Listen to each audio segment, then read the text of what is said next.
What's up everyone, welcome back to Workshop Rebuild. If you're new to my channel, this is where I take apart, clean and reassemble machines to make them fully functional again.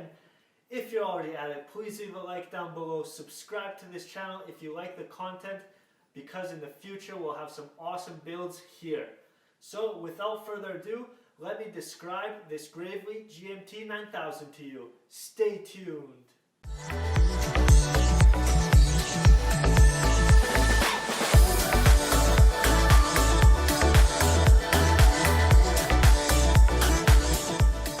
So what I have right behind me here is a Gravely GMT9000.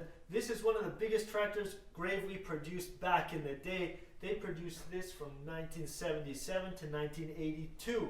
Over 5 years they made a certain number of these machines, but not so many because you can't find them out there all too often. So in the back they do have 29-inch wheels, which aren't on this machine currently because I'm doing some work behind there. And up front they have 20-inch wheels. So you guys can understand this is a bigger machine in general. It even comes with drum brakes in the back, so this is a significantly bigger machine.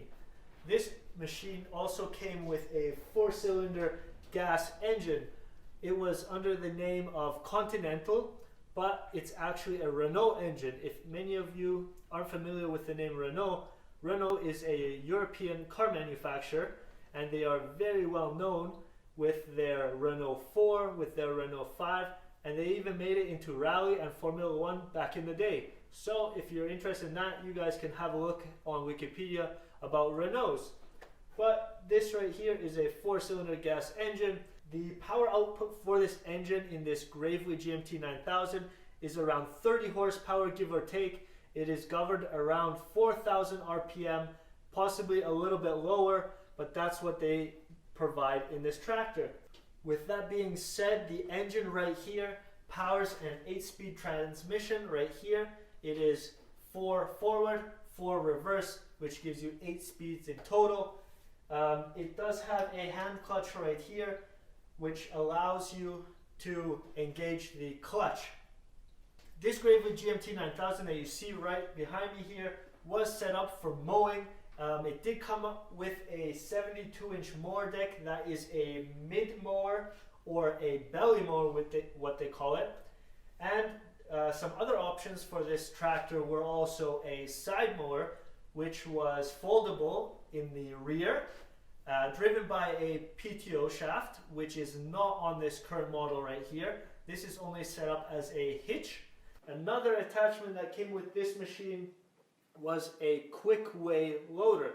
The quick way loader was only an option for this machine. That loader I have outside, and possibly I will do some videos of that in the future and possibly show you guys even how to set that loader up. Another option for this machine was a snow blower. There is one outside that did come with this machine, but it is not by Gravely, it is by the make International.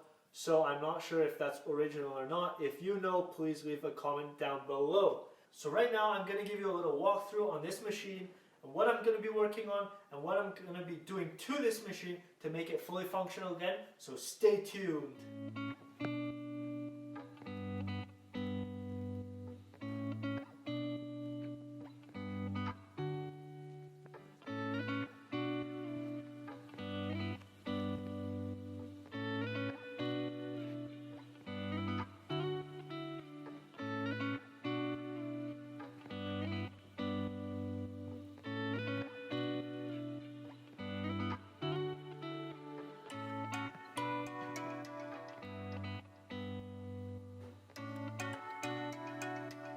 I already went through this right here, but I'll show you on the other side. This is the assembled state of the brake drum, half axle right here, or half axle housing right here, all the way to the back with those bolts right there, the linkage for the brake right here, and right here is the drive clutch for the right hand side. Now let's move over to the other side.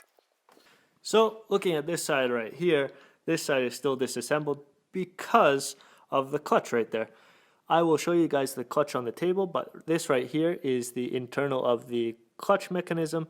That right there is the housing of the clutch, and this right here is just the housing in general. Right here we have the linkage for the clutch, and here we have the main shaft coming out. And right above here we have our oil inlet.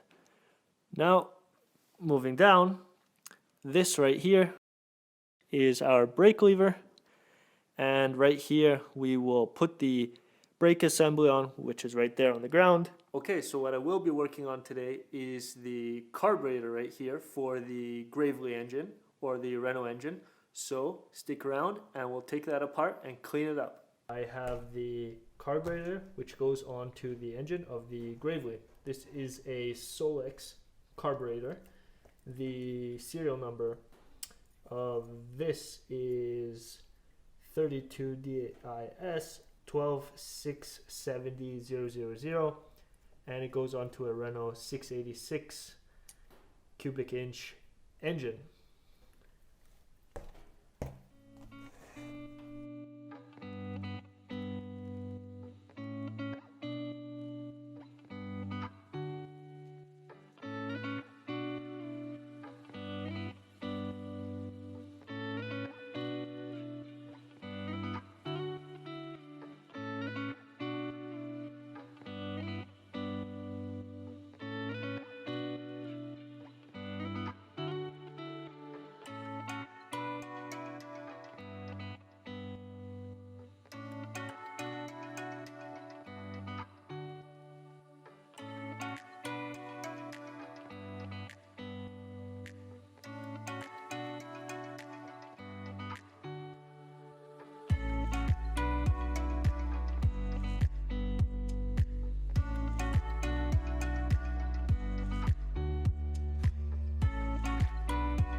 Looking at the base of the carburetor, everything here is fully functional and it is very clean as well, as you guys can see in there. All the surfaces are very clean right here, and all the jets came out very nicely, as you guys can see right here. What I'm going to be doing right now is I'm going to be cleaning all this right here, and these two jets right here. It's actually still in very good condition. So I'll be cleaning up these three pieces right here. These are just the bolts right here. This is the tag if anybody needs it. And this right here is for the float. And this gasket looks like it's in perfect shape.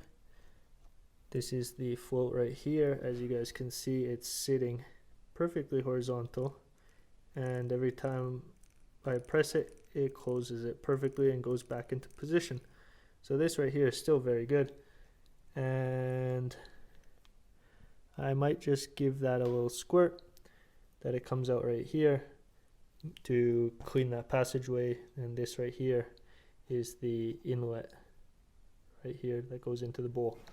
The diaphragm is also in very good condition, as you can see right here, and I'm not really troubled about that at all.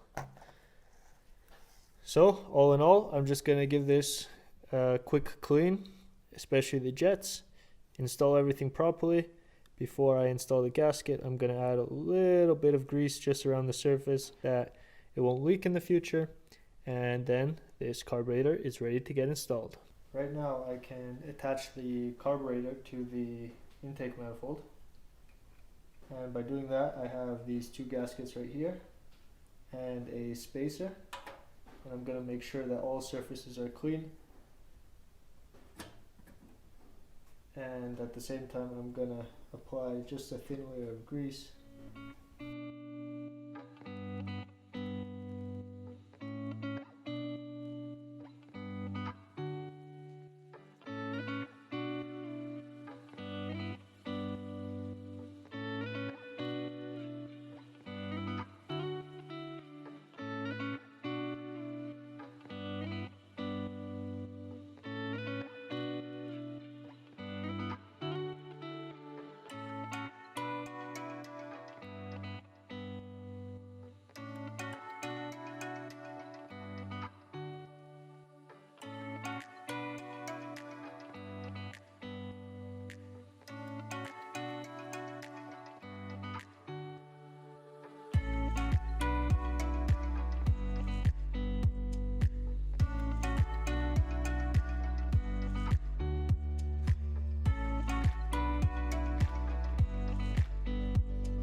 just like that, the carburetor is on here.